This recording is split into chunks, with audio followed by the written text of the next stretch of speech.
स्वागत है आपका विज्ञान वृक्ष पर, जो बीएससी के स्टूडेंट्स और एस्पायरिंग स्कॉलर्स के लिए ज्ञान और सफलता का एक अनोखा साथी है।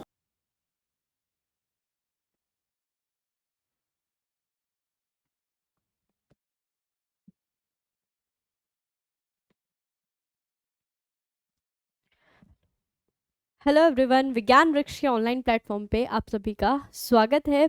तो आज की क्लास में हम फिर से एक और टॉपिक के साथ आ चुके हैं, जिसमें हम बात करेंगे रबर के बारे में। और रबर क्या होती है आपको पता ही होगा, आप बहुत जगह से यूज़ करते हो, टायर्स वगैरह में यूज़ करते हो, ठीक है। जो इलास्टिक रबर होते हैं, हेयर बैंड्स होते हैं, उन सब में भी इसका यूज़ होता है। तो there are numerous of use number of uses of rubber.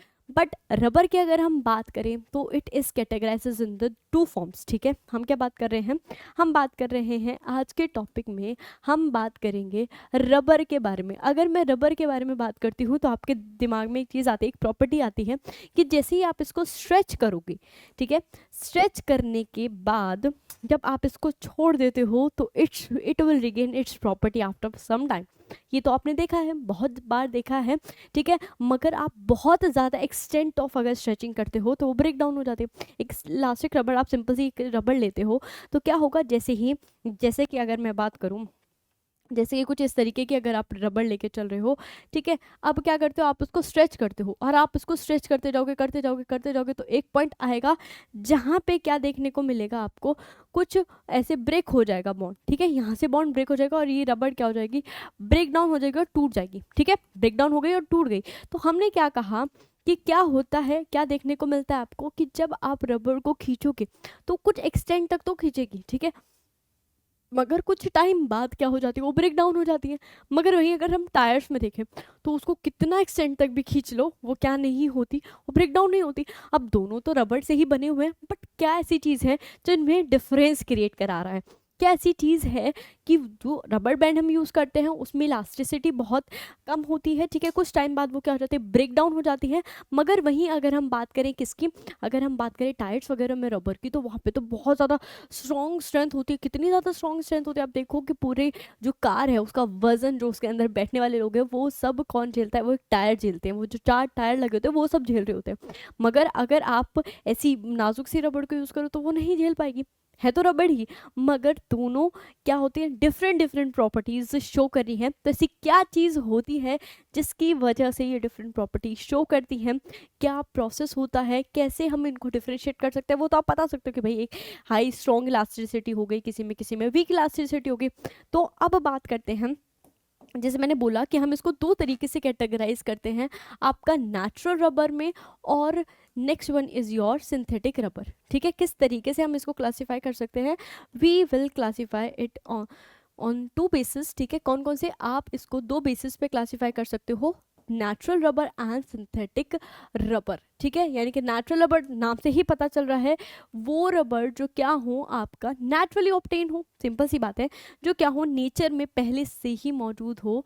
बस आप उसमें थोड़ा क्या करो कि कुछ उसमें चेंज कर दो, कुछ डिफ्रेंशिएट कर दो, कुछ उसकी प्रॉपर्टीज बढ़ा दो, तो वो क्या हो गई, सेमी सिंथेटिक हो गई, ठीक है। तो हम क्या बोल रहे हैं, there are two classes, one is your natural rubber, ठीक है, natural rubber and second is your, ठीक है, second is your synthetic rubber. अब ये जो हम नेचुरल और सिंथेटिक रबर की बात कर रहे हैं ना, इसी में ही नेचुरल रबर में ही हम सेमी सिंथेटिक किसकी बात करेंगे, सेमी सिंथेटिक रबर की बात करके चलने वाले हैं। क्योंकि उसमें आप, मैंने बताया था, वल्कनाइजेशन एक प्रोसेस होता है। स्टार्टिंग में जब हम डिफ्रेंशिएट कर रहे थे on the basis of sources, तो हमने क्या कहा था, there are 3 types of polymers, what are these, आप बोलते थे natural polymer, semi synthetic polymer and synthetic polymer. तो सेमी सिंथेटिक में आपको याद हो तो हमने क्या बोला था कि आप नेचुरल रबर का वल्कनाइजेशन कराते हो या फिर एसिड क्या कहते हैं, सेल्यूलोज का डायएसिटेट से ट्रीटमेंट कराते हो। तो there are number of ways जिसमें आप नेचुरल में ही कुछ चेंजेस करके ना, कुछ फाड़िया तोड़िया करके क्या कर देते हो, आप उसको न्यू आप क्या बना देते हो, पॉलीमर बना देते हो विद इनहेंस प्रॉपर्टीज, ठीक है, इनहेंस प्रॉपर्टीज। तो हम क्या करने वाले हैं, दो आपके आज दो रबर से आप डील करने वाले हो, आज तो सिर्फ एक ही रबर से डील करने वाले, दैट इज नेचुरल रबर, और उसी में आपका एक मेथड आने वाला है वल्कनाइजेशन, उसकी हम बात करने वाले हैं। तो as a name suggest, natural rubber क्या होने वाली है, these are obtain from nature, जो नेचुरली ऑब्टेन हो, ठीक है। हम यहाँ लिख भी दें, चलिए, नेचुरली ऑब्टेन, ठीक है, नेचुरली ऑब्टेन्ड, ठीक है। और जनरली किससे ही ऑब्टेन की जाती है, नेचुरली ऑब्टेन फ्रॉम प्लांट्स, ठीक है, from plants grow in tropical and सब ट्रॉपिकल रीजन, ठीक है, ट्रॉपिकल एंड सब ट्रॉपिकल रीजन, यहाँ पे जो जनरली ट्रॉपिकल रीजन, ठीक है, जहाँ पे तो जनरली जो आपके प्लांट्स ग्रो होते हैं उसमें से आपको नेचुरल रबर मिलती है, ठीक है। सेमी सिंथेटिक का पता ही चला है, जो आपको क्या हो, लेबोरेटरीज में प्रिपेयर की जाती हो, सिंथेसाइज, यहाँ मैं लिख देती हूँ सिंथेसाइज्ड इन लेबोरेटरीज, ठीक है, इन लेबोरेटरीज, लैब वगैरह में, और इन इंडस्ट्रीज, ठीक है, इन इंडस्ट्रीज वगैरह में, मतलब अदर देन जो आपका नेचुरल ना मिले, आप उनको खुद से प्रिपेयर कर रहे हो, खुद से सिंथेसाइज कर रहे हो, उनको हम क्या बोलते थे, सिंथेटिक रबर बोल देते हैं। This is the basic, very basic difference, उसकी हमने बात कर ली। चलिए फिर नेक्स्ट बात करते हैं किसकी, नेचुरल रबर। अब हेडिंग डाल लेते हैं किस चीज़ की, नेचुरल रबर की, क्योंकि हम इसी की ही कहानी आज की क्लास में पढ़ने वाले हैं। दैट इज योर नेचुरल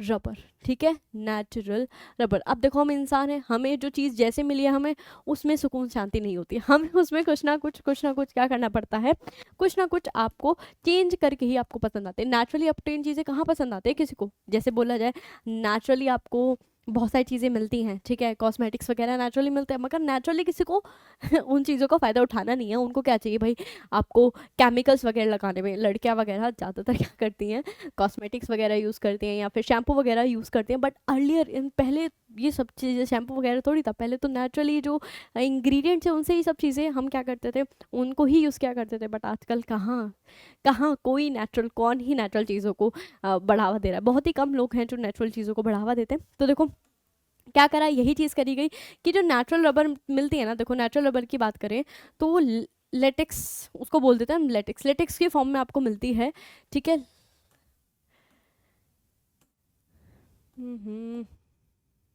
यहाँ लिख देती हूँ, ठीक है, यहाँ से आपको ऑब्टेन इन फॉर्म ऑफ, थोड़ा सा और पेन को थोड़ा सा और आपका, obtained in form of latex, ठीक है। अब ये लेटेक्स कैसा होता है, अगर इसकी मैं बात करूं तो ये कैसा होता है, वाइट, थोड़ा सफ़ेद कलर का, ठीक है, मिल्की सा होता है, ठीक है, मिल्की फॉर्म का होता है, एंड स्टिकी, ठीक है, थोड़ा स्टिकी होता है, ठीक है।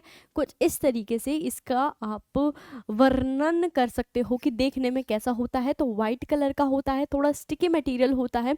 आपकी 12th क्लास की बुक्स वगैरह में भी ऐसी कुछ पिक्चर शो की जाती थी, like let us suppose this is your tree, ठीक है। ट्री में क्या किया जाता है, इनकर्शन, क्या बोलते हैं, इनक्यूजन बोलते हैं,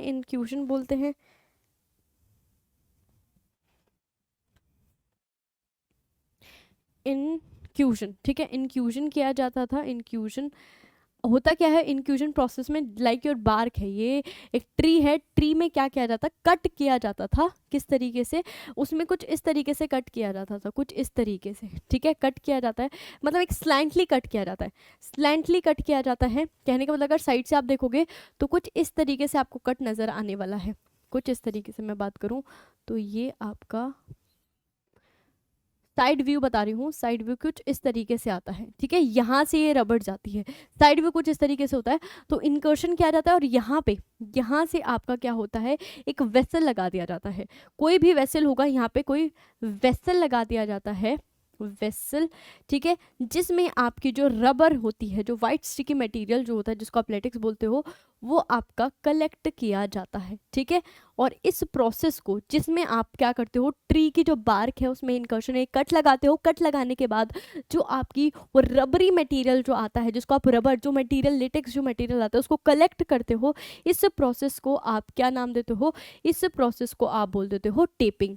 क्या बोल देते हो, टेपिंग बोल देते हो, ठीक है। आपने क्या कर दी, टेपिंग कर दी, ठीक है। तो फर्स्ट प्रोसीजर आपने देखा, क्या देखा, कहाँ पे मिलता है ये, आपका ट्रॉपिकल और सब ट्रॉपिकल रीजन में, जहाँ पे जो पौधे होते हैं उनमें से ही मिलता है। क्या करते हो आप उनमें कट लगाते हो, कट लगाने के बाद एक वाइट जो मटेरियल आता है उसको वेट सेल में कलेक्ट कर देते हो, और इसी प्रोसेस को आप क्या बोल देते हो, टेपिंग बोल देते हो। अब जैसे कि मैंने आपको बताया, ये जो आपका जो मटेरियल होता है वो काफ़ी स्टिकी होता है, और साथ ही साथ इसकी एक स्ट्रॉन्ग ऑर्डर होती है, स्ट्रॉन्ग अनप्लीजेंट ऑर्डर होती है, स्ट्रॉन्ग अनप्लीजेंट। आपने देखा होगा कोई रबर फैक्ट्री के आसपास कभी भी आप गए होगे तो बहुत अनप्लीजेंट सी स्मेल आती है, तो स्ट्रॉन्ग अनप्लीजेंट स्मेल आपको आती है, ऑर्डर, ठीक है, ऑर्डर बोल दो आप, अनप्लीजेंट ऑर्डर आपको मिलती है, ठीक है। ये इसकी कुछ प्रॉपर्टीज़ हो गई। साथ ही साथ अगर हम बात करें, ठीक है, ये चीज़ें आपकी बात हो गई। और अगर बात करें लार्जेस्ट प्रोड्यूसर, देखो एक चीज़ और बता दूँ आपको इसके साथ ही साथ, कि जो 4 कंट्री हैं जो डोमिनेटिंग हैं, जो सबसे ज़्यादा लीडिंग प्रोड्यूसर है किसकी,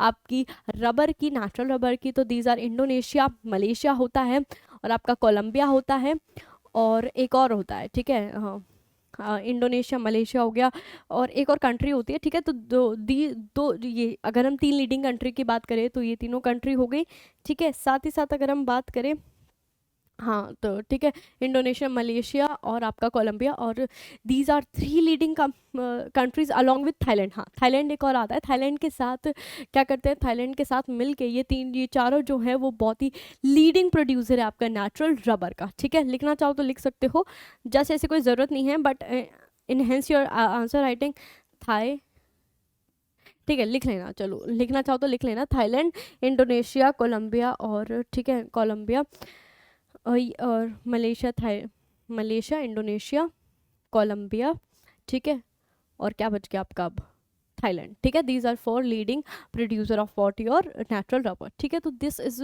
वॉट, जो आपको थोड़ी थोड़ी चीज़ें पता होनी चाहिए कि भाई कहाँ पे क्या प्रोड्यूस होता है, ठीक है। इतनी चीज़ हो गई, स्टेपिंग कर लिया आपने, ओके। अब बात आती है कि ये जो अभी आपका बना है ना, this is not ready for using, ठीक है, अभी ये यूज़ करने के लिए बिल्कुल भी रेडी नहीं है। तो यहाँ पे नेक्स्ट प्रोसेसर क्या होता है, मैस्टिकेशन, ठीक है। This is your next procedure, next step पे आ जाते हैं, क्योंकि यहाँ पे आपको पता है कि भाई ये जो रबर आई है ना वो अभी बहुत ज़्यादा स्टिकी है। आप क्या करते हो, इस रबर को थोड़ा कोल करते हो, कोल किया जाता है, कोल्ड किया जाता है, ताकि क्या हो जाए, रबर कैसी हो जाए, थोड़ी कैसी हो जाए आपकी रबर, कूल किया जाता है इसे, ठीक है। टेपिंग के बाद देखो, टेपिंग के बाद क्या होता है आपको पता है, रबर ऑब्टेन, या फिर लिख देती हूँ, rubber obtain, obtained after taping, obtained after taping, after taping is not ready to use, ठीक है, is not ready to use, ठीक है, मतलब अभी यूज़ करने के लिए रेडी नहीं है। उसके लिए पहले आप क्या करते हो, जो रबर ऑब्टेन की गई है, रबर या फिर लेटेक्स ऑब्टेन, लेटेक्स लिख देते हैं अभी तो हम, ठीक है, जो लेटेक्स आपको मिला है पहले उसका क्या करते हो आप, देखिए, द लेटेक्स ऑब्टेन, जो आपको लेटेक्स मिली है उसका क्या करते हो, obtain is cold and it is brittle in nature, ठीक है। कैसा होता है, ब्रिटल होती है in nature and on warming, और यहाँ पे ऑन वार्मिंग यानी कि हीट करने के बाद, हीटिंग लिख लो, वार्मिंग कुछ भी लिख लो, ठीक है, warming, it become very sticky, ठीक है, क्या बन जाती है, स्टिकी बन जाती है, इट बिकम वेरी स्टिकी, ठीक है, स्टिकी बन जाती है। तो जो ये जो आपको रबर मिली है, इट इज देन देन जो लेटेक्स मिली है आपने उसको क्या करा, कोल करा, फिर उसके बाद हीट करा, it is then passed in roller, ठीक है, passed in roller, roller to remove brittleness. आप क्या करते हो, जो उसकी ब्रिटलनेस है, ब्रिटलनेस को रिमूव करने के लिए एंड टू रिमूव जो ऑर्डर आ रही है, ठीक है, एंड टू रिमूव ऑर्डर, जो स्मेल आ रही है उसको रिमूव करने के लिए उसको किस में किया, पास किया जाता है, रोलर में पास किया जाता है। किस में पास किया जाता है, फटाफट से बता दो, रोलर में पास किया जाता है, ठीक है। और इसी प्रोसेस में, इन दिस प्रोसेस, इसी रोलर में, इन दिस प्रोसेस या इन दिस स्टेप, इसी स्टेप में क्या करा जाता है, इन दिस स्टेप आप क्या करते हो, इसी स्टेप में आप क्या करते हो, अदर इंग्रेडिएंट्स, बाकी इंग्रेडिएंट्स भी डाले। देखो सामग्री डाल रहे हैं हम क्या बना रहे हैं, रबर बना रहे हैं, तो अब हम क्या डाल रहे हैं उसमें, सामग्रियाँ डाल रहे हैं। प्रोसीजर जैसे चाय बनाने का एक तरीका होता है ना, कि गैस पे आप पैन रखोगे, ठीक है, जिसमें भी आपको चाय बनानी है, उसमें पानी डालोगे, गैस को ऑन भी करना है, ठीक है, वो बताने की जरूरत, एक एक स्टेप बताने की ज़रूरत है। उसमें आप क्या डालोगे, पानी डालोगे, चीनी डालोगे, चाय पत्ती डालोगे, अदरक डालोगे, उसको बॉईल करने दोगे, ठीक है, ताकि क्या हो जाए, वो जो चाय है, चाय पत्ती जो है, टी लीव्स जो हैं, उनका जो भी स्वाद है वो पानी में घुल जाए, अदरक का स्वाद सब कुछ पानी में आ जाए। उसके बाद आप मिल्क ऐड करते हो, देन उसको बॉईल करते हो। सेम प्रोसीजर, मतलब सेम ऐसा ही कुछ प्रोसीजर। ईच स्टेप में क्या होगा, पहले आप क्या लिया, आपने टेपिंग कराई, आपने लेटेक्स कलेक्ट कर ली, फिर उसके बाद अभी वो यूज़ करने के लिए रेडी नहीं थी, तो आपने क्या करा, उसको पहले थोड़ा ठंडा होने दिया, फिर उसको क्या करा, वार्म करा। वार्म करने से क्या हुआ, वो स्टिकी बन गया। फिर बाद में क्या हुआ, उसको रोलर में पास किया जाता है। उस रोलर से क्या हो जाता है, जो उसका ब्रिटल नेचर है वो रिमूव हो जाता है, साथ ही साथ जो उसकी ऑर्डर है वो भी रिमूव करने के लिए इस प्रोसेस को यूज़ किया जाता है। और इसी में आपके बाकी इंग्रेडिएंट्स भी डाले जाते हैं। अरे अरे अरे, ये क्या हो गया, ठीक है, अदर इंग्रेडिएंट्स आर एडेड, किस लिए ऐड किया जाता है, to enhance the property of rubber, ठीक है, द प्रॉपर्टीज ऑफ रबर, जो आपकी रबर ऑब्टेन हुई है उसकी और प्रॉपर्टीज इनहेंस हो जाए, इसलिए कुछ कुछ इंग्रेडिएंट्स इसमें डाल दिए जाते हैं। आई इतनी चीज़ समझ, चलिए बिल्कुल इतनी चीज़ समझ आ गई होगी। अब एक चीज़ और जो आपको यहाँ मेरे को बतानी बहुत ज़रूरी थी, जो मैंने थोड़ा ध्यान नहीं रहा मुझे, कि लेटेक्स जो ऑब्टेन होता है, it is your colloid solution, या फिर बोलते हम, मैं कहाँ लिखूँ, यहाँ पे लिख देती हूँ, ये जो है लेटेक्स जो है आपका वो इमल्शन होता है, ठीक है, इमल्शन होता है, ठीक है, या फिर कोलॉइडल सोल्यूशन होता है, किसका, मैं यहाँ लिख देती हूँ, कोलॉइड सॉल्यूशन होता है किस किस चीज़ का बात करें तो हम आपकी रबर एंड आपके वाटर का, ठीक है, रबर और वाटर का क्या होता है, कोलॉइडल सॉल्यूशन होता है। साथ ही साथ अगर हम बात करें, जो एक चीज़ और आपको ध्यान रखने की, इमल्शन क्रिएट करने के लिए, फॉर इमल्शन बनाने के लिए इमल्सीफाइंग एजेंट जो यूज़ किए जाते हैं, इमल्सीफाइंग एजेंट क्या क्या यूज़ किए जाते हैं, इमल्सीफाइंग एजेंट आपका सॉल्ट और एसिटिक एसिड यूज़ किया जाता है, एसिटिक एसिड, ठीक है। ये चीज़ आपको पता होनी चाहिए थी, क्योंकि बहुत पेपर्स में पूछ लिया जाता है ये चीज़ें, कि आप ये बताओ कि कौन सा जो रबर है, या कौन सी नंबर ऑफ ऑप्शंस दिया जाएगा, उसमें पूछ सकता है 2 मार्क्स में भी, कि कौन सी जो रबर है उसका जो मोनोमर होता है, या फिर जो भी आप बोल लो उसको, वो क्या होता है, इमल्शन होता है या कोलॉइड सॉल्यूशन होता है। तो ये चीज़ आपको ध्यान रखनी होगी, ठीक है। तो पहली चीज़ समझ आ गई, पहला स्टेप तो ये होने वाला है, ठीक है। अब नेक्स्ट अगर हम बात करें, ठीक है, जो आपकी नेचुरल रबर होती है is nothing but your isoprene, ठीक है, आइसोप्रीन, ठीक है। तो नेचुरल रबर की बात करें तो आपका जो, देखो कैसे ऑब्टेन होती है उसकी बात करते हैं। This is your monomer CH2 double bond CH3 single bond CH, और यहाँ पे double bond CH2, this is what, this दोबारा से लिख देते हैं, कोई नहीं, CH2 डबल बॉन्ड CH, और यहाँ पे क्या आएगा CH3, यहाँ पे CH नहीं आना चाहिए मेरे हिसाब से, H नहीं आएगा क्योंकि इसकी वैलेंसी ऐसे सेटिस्फाई होगी, CH डबल बॉन्ड 1 2, हाँ ठीक है, CH2, this is your isoprene, जिसको आप क्या नाम दोगे, अगर नाम नेमिंग करनी हो तो बता दीजिए, नंबरिंग कर दो 1 2 3 एंड 4, ठीक है। तो आप क्या देख रहे हो, 2 पे क्या है मिथाइल, तो नाम होगा 2 मिथाइल YL, मिथाइल। अब क्या है, ब्यूट है, बिल्कुल है, ब्यूटा, ब्यूटा आप 1,4 डाइईन लिख सकते हो,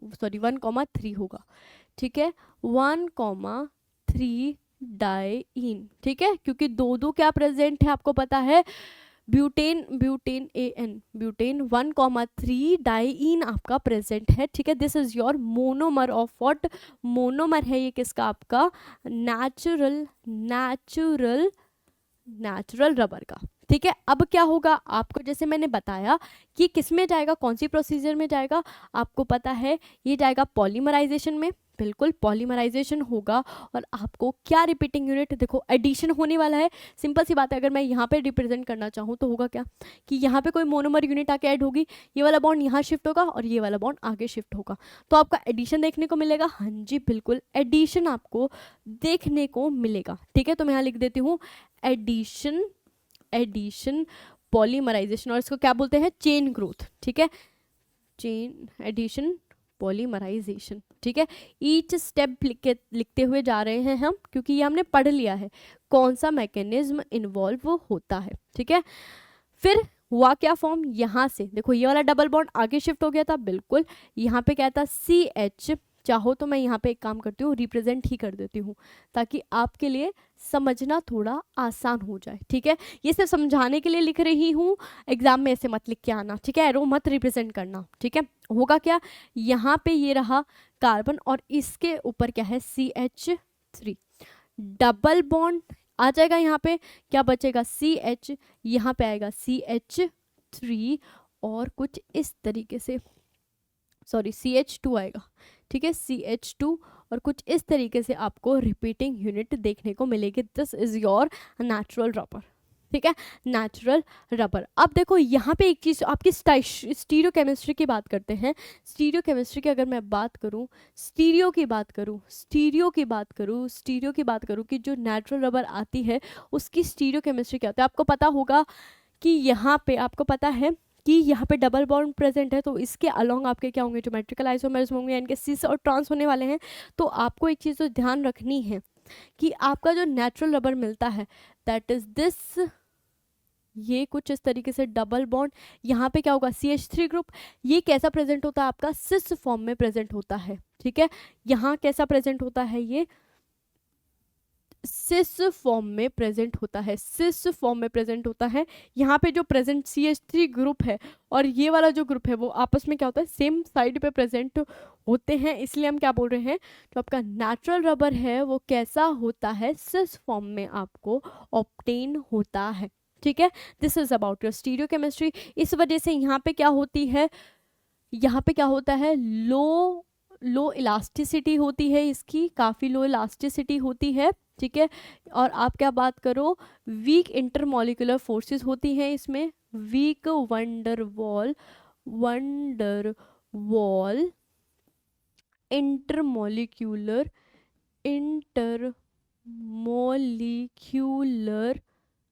फोर्सेस होती हैं, स्ट्रॉन्ग वीक इंटरमॉलिक्यूलर फोर्सेस इसमें प्रेजेंट होती हैं।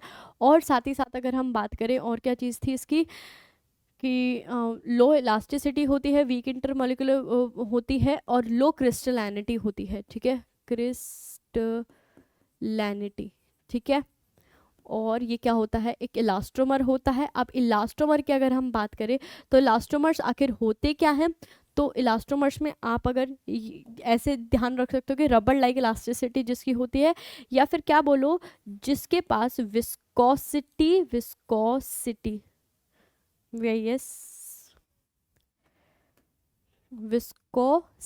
विस्कोसिटी और साथ ही साथ इलास्टिसिटी, दोनों ही प्रॉपर्टीज होती हैं, ठीक है, इलास्टिसिटी, और क्या होती है, लो यंग मॉड्यूलस, ठीक है, लो यंग मॉड्यूलस, ठीक है, लो यंग मॉड्यूलस। ये क्या होता है, ये प्रॉपर्टीज हम सब बाद में पढ़ेंगे, ठीक है, जब हम इसका नेक्स्ट पोर्शन जो हम करेंगे उसमें हम इसके बारे में बात करेंगे। बस सिंपल अगर इलास्टोमर्स की बात आई थी तो आपको याद रखना है कि नेचुरल रबर आ रही है और इलास्टोमर्स, ठीक है, लो क्रिस्टलैनिटी होती है, लो टेंसाइल स्ट्रेंथ होती है, ये भी लिख लीजिएगा, लो टेंसाइल स्ट्रेंथ होती है इसकी, क्या होती है, लो टेंसाइल स्ट्रेंथ होती है, ठीक है, लो टेंसाइल स्ट्रेंथ होती है। और एक चीज़ जो आपको ध्यान रखनी है, क्योंकि यहाँ पे क्या होता है, सिस फॉर्म में होती है, ये आपस में कैसी होती हैं, कॉइल्ड फॉर्म में होती है, कॉइल्ड फॉर्म ऐसे कुछ होती है। तो ये ध्यान रखना है आपको कि ये जो होती है वो किस फॉर्म में होती है, कॉइल्ड फॉर्म में होती है, ठीक है, कॉइल्ड फॉर्म में होती है आपकी क्या, नेचुरल रबर, ठीक है। सिस स्टीरियोकेमिस्ट्री की बात करें, सिस फॉर्म होती है, लो इलास्टिसिटी होती है, ये सब की बात हमने कर ली है, इलास्टोमर्स होते हैं, और साथ ही साथ किस फॉर्म में पाई जाती है, किस फॉर्म में, कॉइल्ड फॉर्म में पाई जाती है। मगर वहीं अगर आप एक नेचुरल पॉलीमर की बात करो, एक और गुट्टा,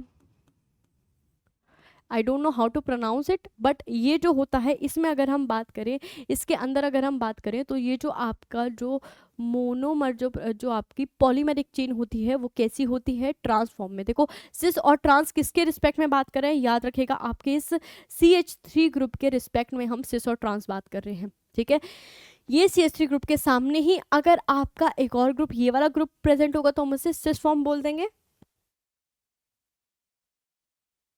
ठीक है। अगर ये दोनों साथ साथ प्रेजेंट हो गए तो सिस फॉर्म बोल देंगे। अब ये दोनों अपोजिट में प्रेजेंट है तो उसको क्या बोल दिया हमने, ट्रांसफॉर्म। यहाँ पे जो प्रेजेंट होने वाला आपका बात करें जो ग्रुप है वो कैसा है, ट्रांसफॉर्म में है एज कम्पेयर टू दिस, ठीक है। और इसकी जो अगर हम बात करें तो ये थोड़ा as compare to your this, किसकी बात करें, सिस फॉर्म में, तो ये ब्रिटल होता है, हार्ड, अगर हम बात करें हार्ड होता है, एंड हाई क्रिस्टलैनिटी, एंड possess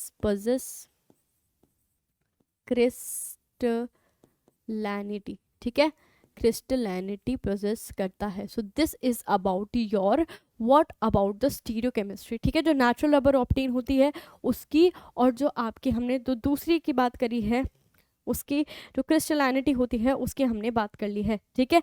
और एक चीज़ और, बाकी अगर प्रॉपर्टीज़ में लिखना चाहो तो ये लिख सकते हो कि ये it is not an elastomer, ठीक है, ये इलास्टोमर नहीं होता है, ठीक है। So this is about your, यहाँ पे मैं लिख देती हूँ अगर चाहो तो आप, ये है आपकी नेचुरल रबर की स्टीरियोकेमिस्ट्री, ठीक है, नेचुरल रबर और ये, ठीक है, इन दोनों की हमने बात कर ली, ठीक है। आई होप आपको चीज़ें ये समझ आ गई होंगी किस में सिस फॉर्म होता है और किस में ट्रांसफॉर्म होता है, ठीक है। ये काफ़ी कॉमन नहीं है, बहुत कॉमन नहीं है, थोड़ा मतलब कॉमन की अगर बात करें तो ये बहुत इजीली ऑब्टेन हो जाता है, ये इतना इजीली ऑब्टेन होता नहीं है, ठीक है। दिस इज़ अबाउट योर, किसकी बात करें हम, अगर हम बात करते हैं किसके बारे में बात करी, फटाफट से बताओ। अगर हम बात करते हैं आपकी स्टीरियो केमिस्ट्री किसकी, नेचुरल रबर की, नेचुरल रबर की ही स्टीरियो केमिस्ट्री की अगर हम बात करते हैं, क्या इतनी चीज़ें समझ आई, हमने क्या करा, नेचुरल रबर से रिलेटेड जितनी चीज़ें थी उसकी हमने बात करी। पहला मेथड कौन सा था, tapping, first method is your tapping, ठीक है। सबसे पहले हमने टेपिंग की बात करी, इसको मैं क्या कर देती हूँ, बॉक्स में कर देती हूँ। पहला मेथड हमने क्या पढ़ा, टेपिंग के बारे में पढ़ा कि टेपिंग क्या होती है, ठीक है, this is your first method. फिर नेक्स्ट हमने मैस्टिकेशन पढ़ा है, this is your second step. मैं यहाँ पे चाहे तो लिखती हुई चलती हूँ, first step is this, second step is this, ठीक है। और इसको क्या कर देती हूँ बॉक्स में, ठीक है। तो अभी हमने 2 ही स्टेप के बारे में बात करी है, और बीच में हमने किसकी बात कर ली कि भाई क्या इसकी स्टीरियो होती है, स्टीरियो की भी बात हमने कर ली है, ठीक है। क्या इतनी चीज़ में किसी को कोई दिक्कत हो तो मुझे फटाफट से बता दीजिए।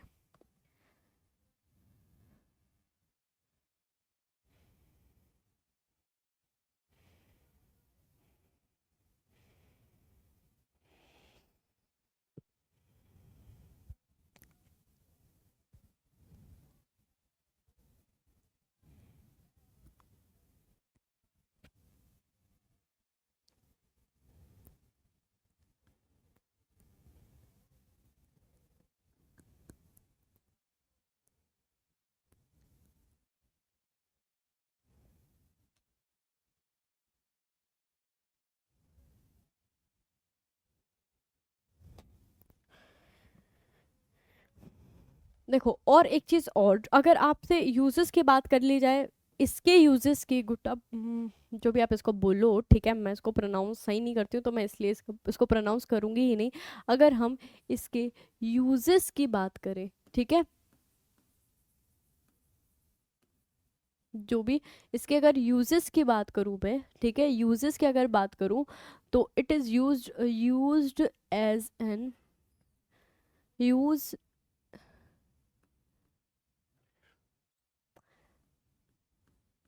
it is used as an filler by dentist,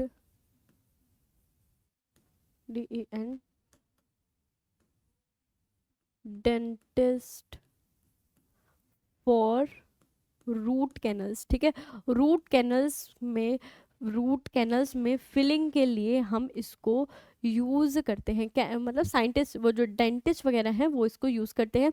second use की बात करूँ तो केपिंग ऑफ या casing of golf course of golf balls, ठीक है, वहाँ पे इसको यूज़ किया जाता है,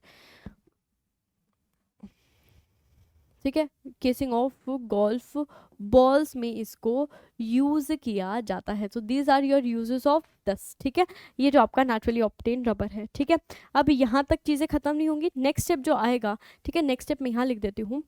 अब बात करते हैं जो नेक्स्ट स्टेप इन्वॉल्व होने वाला है। भाई हमने सारे इंग्रेडिएंट वन बाय वन पढ़ रहे हैं, हमने देखा कि पहले क्या होने वाला है, पहले आपकी रबर ऑब्टेन करोगे, भाई सिंपल सी बात है, पहले रबर ऑब्टेन करोगे, फिर क्या करने वाले हो, उसको आप नेक्स्ट प्रोसीजर नेक्स्ट स्टेप से गो थ्रू करवाओगे। फिर थर्ड जो आपका स्टेप रहने वाला है, third step is nothing but calendering. Calendering क्या होता है, कैलेंडरिंग, कैलेंडरिंग,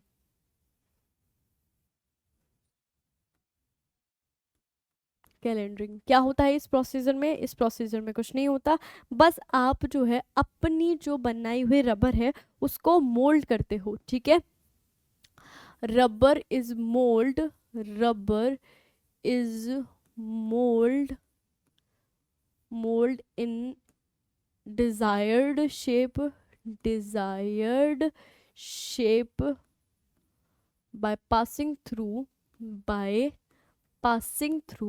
किसमें, जब आप रोलर में पास करते हो तो आप उससे क्या करते हो, रबर को उसकी शेप में, जो भी आप शेप चाहते हो उसमें क्या कर देते हो, उसको फॉर्म कर देते हो, ठीक है। So this is your next step that is calendering, ठीक है। अब जो लास्ट स्टेप आता है, आपने उसकी शेप को मोल्ड कर दिया, बट एक स्टेप और आता है बीच में जो आपको समझना होगा, नेक्स्ट स्टेप जो होता है दैट इज वल्कनाइजेशन, बहुत इंपॉर्टेंट स्टेप है वल्कनाइजेशन, VULCA, मैं यहाँ लिख देती हूँ, VULCANISATION,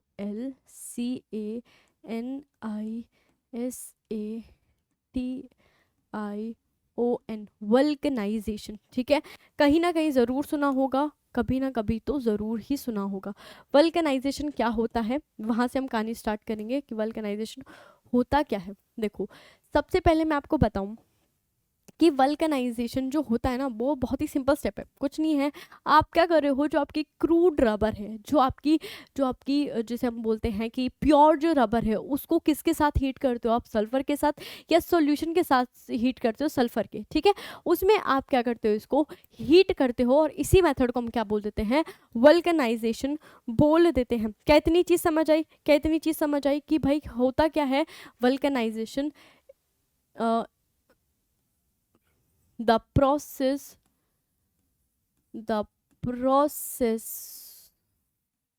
of treating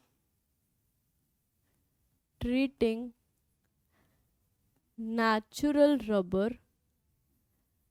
natural crude यानी कि pure rubber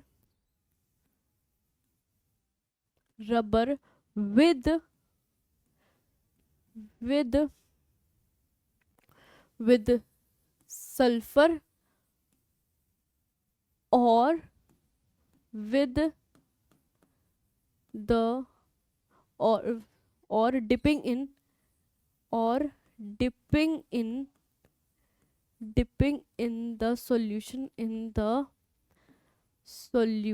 of S2Cl2 in CS2.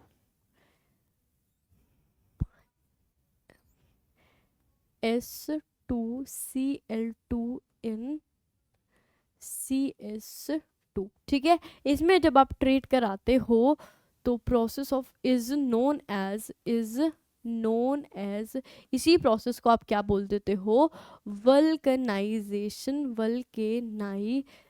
या सेशन, जो भी आप बोलना चाहो वो आप इसको बोल देते हो, ठीक है। दिस इज योर मेथड, यानी कि होता क्या है वल्कनाइजेशन में, उसकी बात हो गई। अब जैसे कि मैंने आपको बताया था कि जो नेचुरल रबर है, मैं यहाँ लिख देती हूँ, आपको पता है नेचुरल रबर की अगर मैं बात करूं, ठीक है, नेचुरल रबर की मैंने बता दी थी आपको कि ये कैसी होती है, कॉइल्ड होती है। कैसी होती है, कॉइल्ड होती है। और क्या होता है, ठीक है, इलास्टिसिटी जो होती है इसकी, इलास्टिसिटी मेंटेन अप टू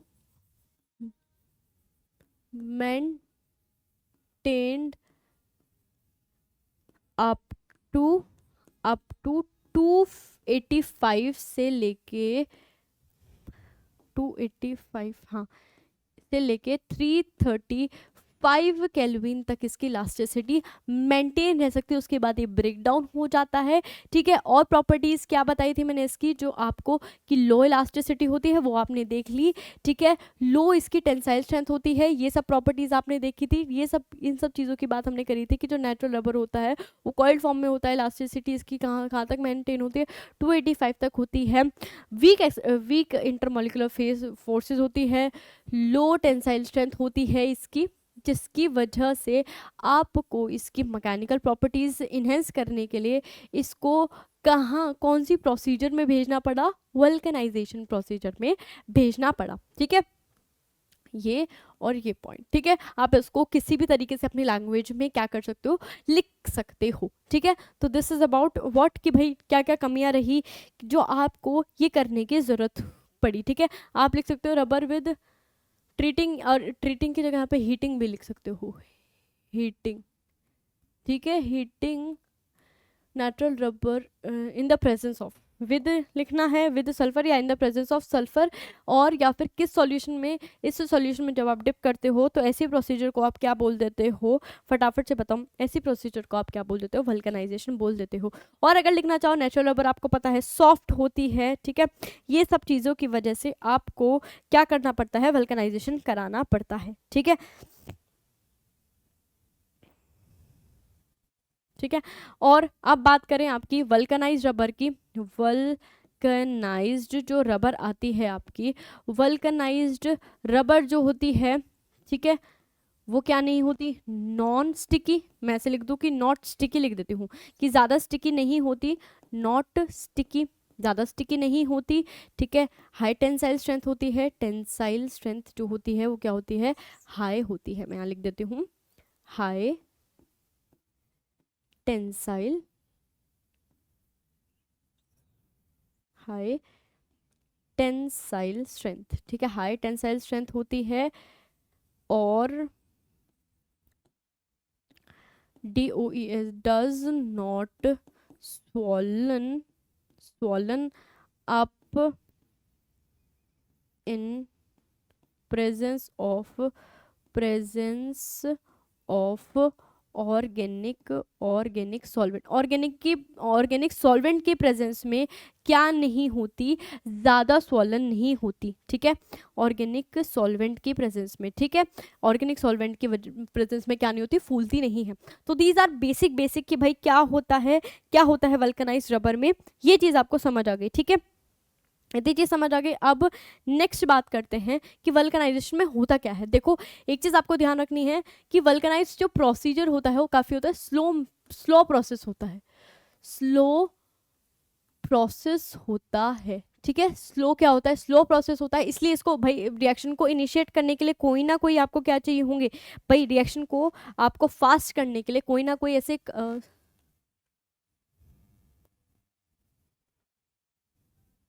ठीक है। तो कोई ना कोई ऐसे आपको एक्टिवेटिंग ग्रुप चाहिए होंगे जो रिएक्शन रेट को फास्ट कर दे, तो आप कुछ इस तरीके के ग्रुप का यूज करते हो।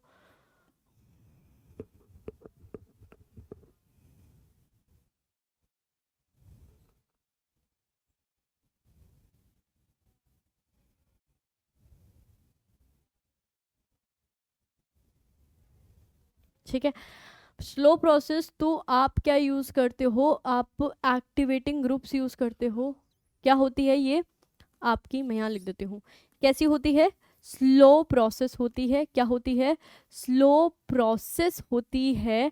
ठीक है। तो आपको कोई एक्टिवेटिंग ग्रुप रिक्वायर्ड होता है, activating group required, activating agent is required, is required in order to in order to in order to accelerate क्या एक्सेलरेट करने के लिए, in order to accelerate the process, process को एक्सेलरेट करने के लिए आपको किसकी ज़रूरत होती है, आपको एक्टिवेटिंग एजेंट की ज़रूरत होती है। और वो एक्टिवेटिंग थायोजोल्स आप यूज़ करते हो कुछ इस तरीके से, आप यूज़ करते हो an double bond NH bond CS, और यहाँ पे क्या आता है H, कुछ इस तरीके से आप ग्रुप का यूज करते हो।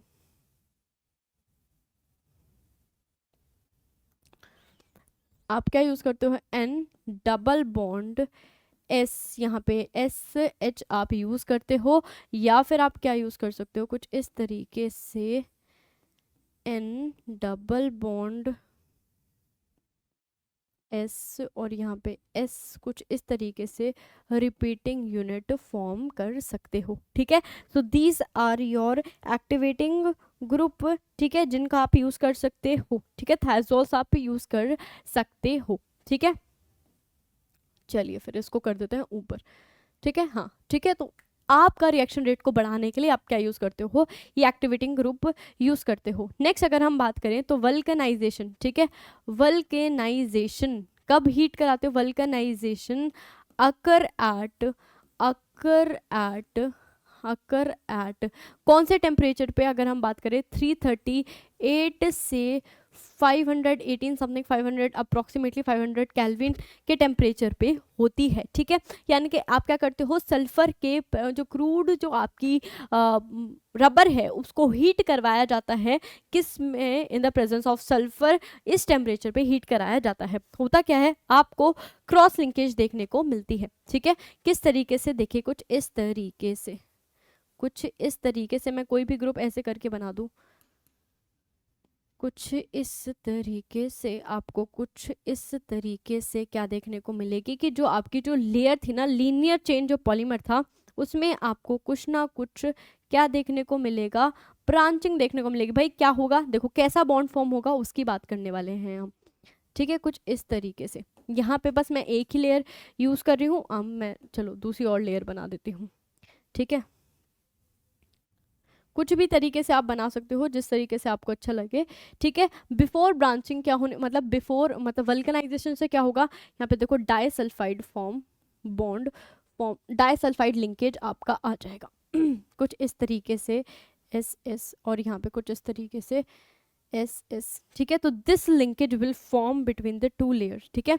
ये लिंकेज आपको फॉर्म होता हुआ दिखाई देगा इन दो लेयर के बीच में। These are two linear chain polymer. ठीक है। लीनियर चेन पॉलीमर है किसका, आपका, किसका बात करें, जो आपका रबर था। ठीक है। उसका लीनियर चेन है कोइल्ड फॉर्म में। अब यहाँ क्या करा है आपने, disulphide linkage, disulphide linkage form करा दिया है, डाइसल्फाइड लिंकेज बन गया है किसके बीच में, आपकी दो पॉलीमर, लीनियर पॉलीमेरिक चेन के बीच में। अब होगा क्या, देखो ये बिफोर स्ट्रेचिंग ऐसे रहने वाला है, जब आप इसको स्ट्रेच करोगे, ठीक है, क्या स्ट्रेच करोगे, क्या स्ट्रेच करोगे, जैसे ही आप इसको स्ट्रेच करोगे तो होगा क्या, देखो स्ट्रेचिंग करने पे ये कुछ इस तरीके से स्ट्रेच करोगे, ऐसे कुछ इस तरीके से एक्सपैंड हो जाएगी, कुछ इस तरीके से, ये देखिए कुछ इस तरीके से एक्सपेंड हो जाने वाली है।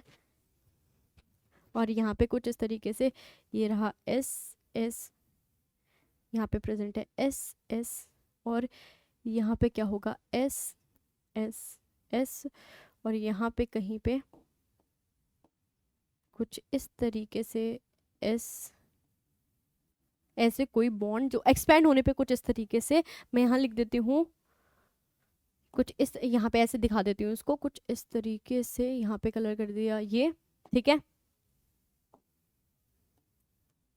जब हम इसको क्या करते हैं, एक्सपैंड करते हैं, ठीक है, और वापस से ये क्या करती है, शेप रिगेन करती है, ठीक है। ये एक्सपेंशन हो रहा है, एक्सपेंशन हो रहा है, ठीक है। यहाँ पे क्या हो रहा है, एक्सपेंशन हो रहा है। एक्सपेंड जब आप करते हो, जब इसको स्ट्रेच करते हो, स्ट्रेच करने के बाद क्या होता है, मैं यहाँ लिख दूँ एक्सपेंशन या स्ट्रेचिंग लिख देती हूँ, स्ट्रेचिंग, STRETCHING, स्ट्रेच करने के बाद क्या होता है, जो ये आपका क्या हो जाती है, जो चेन हो जाती है वो खुल जाती है, और जैसे ही आप उसको फोर्स को हटाते हो, वापस से वो अपनी शेप क्या कर लेता है, रीगेन कर लेता है, ठीक है। अब एक चीज और ध्यान दीजिएगा, क्या आपका जो नेचुरल रबर जो बन रहा था, ठीक है, जो भी नेचुरल रबर था, क्या इसमें कोई भी आपका, कोई भी अगर मैं बात करूं, क्या कोई भी ऐसा इलेक्ट्रोनेगेटिव ग्रुप प्रेजेंट था, तो नहीं प्रेजेंट था।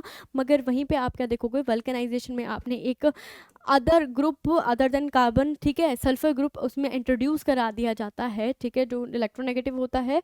और यहाँ पे आपको क्या देखने को मिलता है, this will be your procedure, कि आपको क्या देखने को मिला, एक्सपेंशन देखने को मिला। कब, जब आप स्ट्रेच करते हो, और जब आप वापस से रिलीज करते हो, तो वापस से वो अपनी किस में आ जाता है, शेप में वापस से आ जाता है, ठीक है। इतनी चीज समझ आई। तो all these are covalently bonded, ठीक है। अगर आपसे ये भी पूछ लिया जाए बॉन्ड कैसा होता है, कोवेलेंट बॉन्ड होता है। अब देखो, आपको पता होना चाहिए कि अगर आप स्ट्रेंथ की बात करते हो, तो आपको पता है मेटल जो आपके अगर जो कोवेलेंट रेडियस होती है उसकी स्ट्रेंथ ज़्यादा होती है as compare to what your metallic, and as compare to your, सबसे कम तो किस में होती है, वीक वंडरफुल फोर्स में।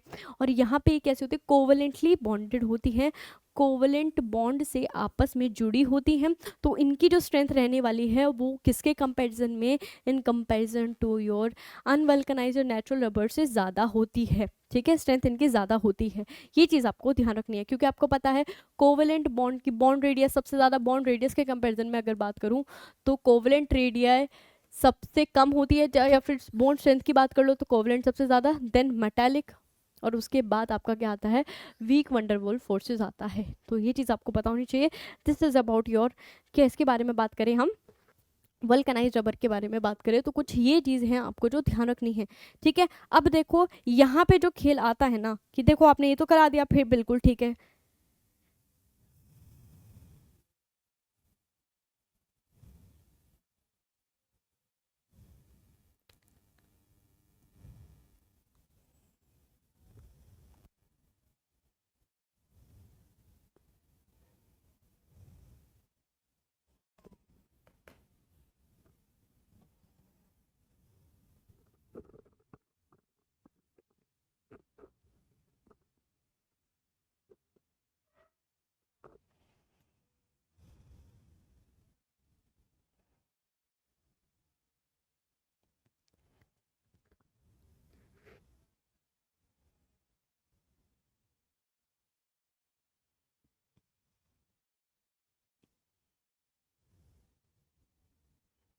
ठीक है। अब देखो, अगर हम बात करें इसकी प्रॉपर्टीज़ की, तो क्या होती है जो वल्कनाइज्ड रबर होती है, वल्केनाइज्ड रबर जो होती है वो क्या होती है, हार्ड होती है। कि किसके कंपैरिजन में, अगर आप नेचुरल रबर के कंपैरिजन में नेचुरल रबर और इसको कंपेयर करते हो, तो क्या होती है, हार्ड होती है। और क्या होती है, हार्ड के साथ साथ आपको पता है, मैं दोबारा लिख देती हूँ उसको, थोड़ी राइटिंग अच्छा आनी चाहिए, ठीक है। वल्केनाइज्ड, वल्केनाइज्ड जो रबर है वो कैसी होती है, वल्केनाइज्ड रबर आर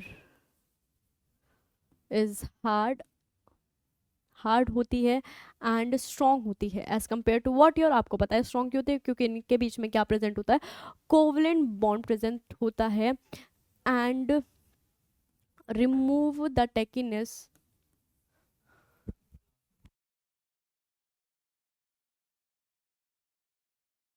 ठीक है, रिमूव द टेकिनेस, ठीक है, टेकी इसी, ठीक है, टेकीनेस ऑफ नेचुरल रबर, ठीक है। नेचुरल रबर की टेकिनेस भी ये रिमूव कर देता है। ठीक है, तो दिस आर सम बेसिक जो आप बात करो। अब एक चीज़ और जो आपको ध्यान रखनी है वो कि अगर आप हाई डिग्री ऑफ क्या कराते हो, आप इसमें high degree of high expanse of, क्योंकि क्रॉस लिंकेज होती है। एक चीज़ और, अगर आप इसमें वल्कनाइजेशन 1 से लेके 3% का कराते हो तो यहाँ पे क्या होता है, लो डिग्री ऑफ, जब आप 1 से 3% आप सल्फर डालते हो तो यहाँ पे क्या होता है, लो डिग्री ऑफ वल्कनाइजेशन होता है। Vulcanization, vulcanization. और इस रबर को आप किस में यूज़ कर सकते हो, किस में यूज़ किया जाता है, इन योर इलास्टिक बैंड जो होते हैं ना, जो रबर बैंड्स होते हैं उसमें इसको यूज़ किया जाता है। ठीक है, आपका कितने अमाउंट ऑफ आप सल्फर लेके चल रहे हो, कितने % वल्कनाइजेशन करा रहे हो, उससे आपका मैटर करता है कि वो किसके लिए यूज़ करेगा। और आप 3 to 10% जो वल्कनाइजेशन है उसमें क्या होता है, हाई डिग्री ऑफ वल्कनाइजेशन होता है, यानी कि एक्सटेंट ऑफ क्रॉस लिंकेज यहाँ पे बढ़ जाता है, जिसकी वजह से इसको किस में यूज़ करा जाता है, टायर्स वगैरह में यूज़ किया जाता है। वल्केनाइजेशन जिसकी वजह से ये किस में यूज़ किया जाता है, टायर्स वगैरह में यूज़ किया जाता है। ठीक है, और भी पर्टिकुलर यूजेस होते हैं, तो ये मैंने आपको बताया है रबर बैंड। ठीक है, यहाँ पे क्या आना है, रबर बैंड। तो this is your all about your vulcanization. आपको ध्यान रखना है, परसेंटेज ये इंपॉर्टेंट था कि अगर 1 से 3% अगर आपका सल्फर यूज़ किया जाता है उस प्रोसेस में आपका जो क्रॉस लिंकेज होता है वो कम होता है, इसलिए हम उसको इलास्टिक बैंड्स में यूज़ किया जा कर सकते हैं। और जैसे आप सल्फर की परसेंटेज बढ़ा देते हो तो उसको हम किस में यूज़ कर सकते हैं, टायर्स वगैरह में यूज़ कर सकते हैं। तो आज की कहानी में हम किसकी ही पढ़ेंगे, सिर्फ हमने आज की कहानी नेचुरल रबर की पढ़ी है, सारी चीज़ हमने आज की क्लास में पढ़ ली है। आई होप आपको समझ आएगा। नेक्स्ट क्लास में हम सिंथेटिक जो रबर है उसकी बात करेंगे। आज के लिए इतना ही, मिलते हैं अपने नेक्स्ट लेक्चर में नेक्स्ट टॉपिक के साथ।